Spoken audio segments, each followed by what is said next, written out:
Hello, everybody. Welcome to Under the Arch Sports. I'm Eric Hobbs, and right now it's time to talk about Damonte Timms, Mizzou's newest commitment out of Florida.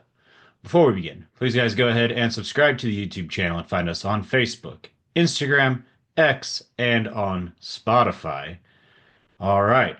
So, this commitment came to Missouri on Friday. I'm filming on Saturday here, just, life is going on, so sometimes you gotta wait a little bit. Remember, I'm not a professional. I'm doing this for fun. So Damonte Timms, he is 6'1", 195 pounds. He is primarily a safety, kind of played all over the secondary, but mainly a safety from Armwood High School in Seffner, Florida.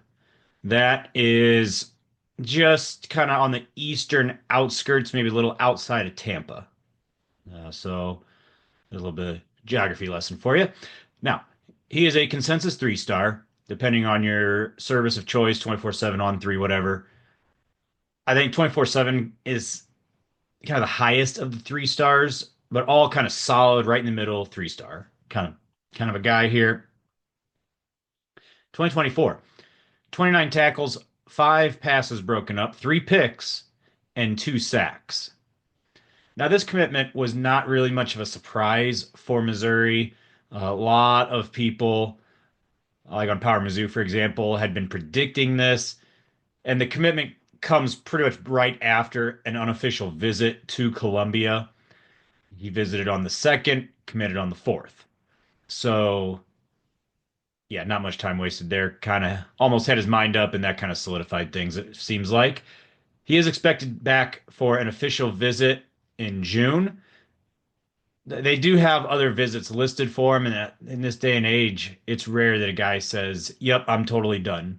If nothing else, it's a free weekend at a college campus for a high school kid, be treated like royalty. So, never like that, but at the same time, that's just what's going to happen. So you learn to accept it. When you're looking at the offer list, all right, it's not, oh, I don't know, it's not a who's who, but it's solid.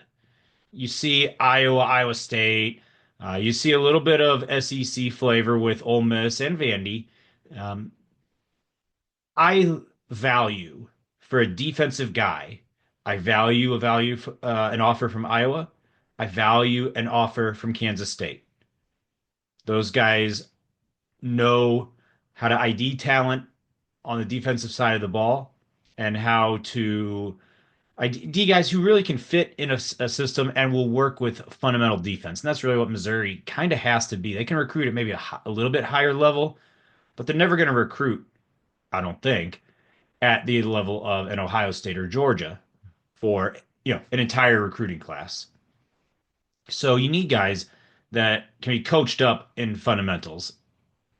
So that's why I value Iowa and Kansas State looking and offering Tim's. I took a look at the film, and he stands out immediately for honestly, his presence looks like that of a college player out there. He's got the size. He has the physicality in terms of just not being shy if he's up at the line of scrimmage or if he's just going in to make a tackle on a receiver, a tight end, or whoever else. So he has that going for him. He's got honestly, I really like his pass coverage. I think he's already a little bit ahead of the game there in terms of make just nobody getting by him. There was one play in the highlight package I saw where he kind of stood at right at 5 yards, maybe even a little behind, and just let the dude come to him and he just blew him up. That's something that's not going to work. If for no other reason, it'll probably draw a flag for interference, especially in the college game in today's world. Also, it takes a college receiver one step and one move and he's gone by him. So that's something that'll need to get worked on. But that goes back to the physicality where he's not afraid to just say, all right, come get some and blow a dude up. When he does just actually run and cover somebody, he stays with them. I thought he was very effective in coverage. He does a nice job closing in on a guy when the pass is thrown. And I say when the pass is thrown instead of when the ball is caught, because there were plenty of plays where he was closing in and had the timing pretty good to dislodge the ball right as the ball got there or immediately after the catch to force an incompletion. That was encouraging to see. And even if he did let a pass get caught, a lot of times what it was he was just positioned 10 yards back, right? Safety. And he'd be covering a tight end who ran a drag or some sort of very short crossing route. So, of course, he'd have to close in. So, that one is almost just the scheme and the positioning lending itself to him not being in a position to break the play up. Not his fault. With the interceptions, pass breakups, deflections, he's a type of guy where the ball just seems to find him. So keep an eye on that. I think with his size and his pass coverage skills, when you look at what he'll play for Missouri, I think there's flexibility there. I don't think he's like a Marvin Burks, for example, who's a heat-seeking missile who wants to play linebacker and just blow everybody up. That's something Missouri surely is working to coach him up on. I don't think they're going to have that type of problem with Timms. I think he's got the versatility to where he can do that. All safeties want to do it, but he also knows when it's time to be in pass coverage. I also saw Timms' eyes when he was good in zone coverage, where honestly he was playing almost like an outside backer, where he'd be covering one guy, but then he saw the quarterback's eyes and he'd stop, let that guy go because he was watching the quarterback's eyes as well. And he could see the quarterback was throwing to somebody behind him. So he just stopped and he caught the ball for an interception. So always watching the quarterback's eyes and being able to stay in coverage, very useful skill for a DB to have.